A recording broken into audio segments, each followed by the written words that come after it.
It was right before Ponchki Day. Something told me to look for him for whatever reason, and he was laying on a couch. And I thought, okay, maybe he ate something bad, he doesn't feel good. And I said, are you okay? But he was laying and he was like, something's going on. He was all sweaty. The pain was really bad because he fell from the couch. I already knew this is not normal. This is like he's not just sick, something is seriously wrong. So I called 911 right away. We went by ambulance. Thank God, the hospital is only like 5 minutes away from here. We got there on time. When I first met Artur in the emergency room at the hospital, he was in really bad shape. They called me for an emergency consult down to the emergency department. And he was unresponsive. He was deeply in a coma. He wasn't quite brain dead, but he wasn't too far from that. He had a very large clot that had developed in his brain, creating a lot of pressure, creating a lot of damage. This is the CAT scan that he initially presented with down in the emergency department when he was deeply in a coma.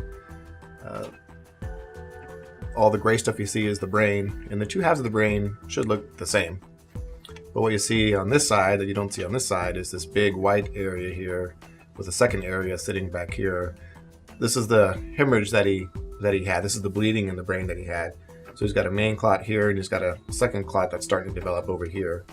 And unfortunately on the left side of the brain where this is located, that's right smack in the middle of his speech area. It also undermines the area that controls his movement and his feeling. His only chance of surviving was going to be emergency surgery. I met his wife down there at the bedside, along with some of his other family members, and told him of the extremely grave condition that he was in. I never lost hope, this can't happen. I need him, my son need him. It's just, it can't happen. And I looked at the doctor and I said, do everything you can, please. At that point, we whisked him up to the operating room to take the blood clot out. This is one of Arthur's post-operative CAT scans.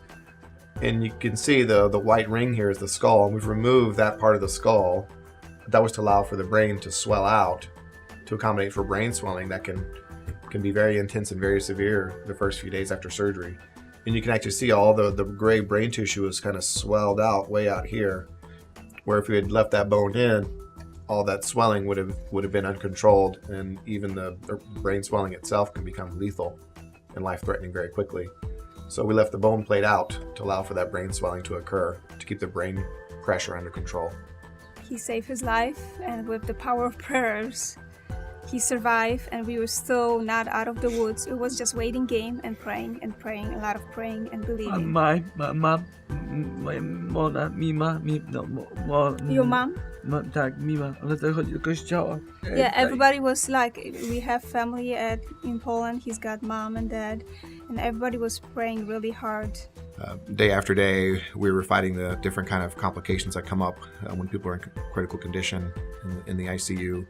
And day after day, he was just really showing no response that his brain was going to make any kind of meaningful recovery. We were starting to lose hope that we were fighting a losing battle, and that we were no longer prolonging his life, but just prolonging his death.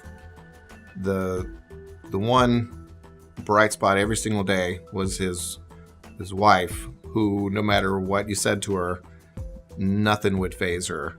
Her response was generally the same, was that she would give a little smile and she would say, he's going to be okay. And one of the doctors, she said, did you hear about Father Salanas? If you pray to him, he's performing miracles for sick people. So anyway, I went to this flower shop and I picked up this burr, and the lady from the flower shop said, oh, this is, is this like for a baby? I said, no. And I started crying. This is for my husband. He's just fighting for his life right now. And she started to cry with me, and she's like, wait a minute. She went to his purse and she grabbed this, like exact same thing. She's like, believe me, he's performing, he's helping everybody. Just pray, and on his behalf, you can receive miracle. And I was like, okay. So I took this the same day to the hospital, and the lady said, put it close to his body. I put it on his hand, and I think the same day or the next day, the doctors were there, for a checkup. and they saw him like lift his hand like this, and then it dropped, and they were like amazed. Oh, he's moving, because they were not expecting this so soon, and I don't know if they were expecting it at all. So the next day I came to the hospital after he lifted his hand, and I'm like, okay, he started moving his hand, so maybe it's unsafe. So I kind of unpinned it from his hand. I'm like, he's not moving his leg either, so I pinned it to his leg. He had like a cast thing to support his leg. So I pinned his leg, and next day I came with his father, because he just flew from Poland, and he wiggled his toe. 6 weeks after your surgery, we went back to Michigan Head and Spine Institute to see Dr. Venya for your checkup. And I was expecting to see the EMTs transporting him in from the ambulance, from his care facility. It's always a big production with the ventilator and all the machines that come in. Like I said, it's quite the production getting him in the office. And there's usually a lot of noise, and you kind of hear that and you see that. And that day in the office, I saw him on the schedule, and I didn't see that big production. I didn't hear the ruckus. I didn't hear the ventilators. So I asked my medical assistant where the patient was, because I didn't hear all that. And she said, no, he's in the exam room with his wife. I said, oh, okay. I said, well, how's he doing? Just kind of expecting to hear the worst. And she said, oh, he's fine. I was like, he's fine? Well, you must be thinking of the wrong guy. So I walked in there kind of confused, and sure enough, there's Arthur Magda standing there with his wife. And I walked in the door, and we looked at each other in the eye, and I just walked over, and we shared the biggest, grandest, greatest hug. And at that point, both of us started to cry. And he just said, thank you, Dr. Venya. And like I said, we both just lost it. I was so overcome with emotion, expecting to see someone that was vegetative or couldn't even imagine he would have survived. And there he is, standing and talking to me in my office with his wife. It was a very powerful moment. The whole thing happened February 8th, which is 10 months ago, not even a year. And from where he was,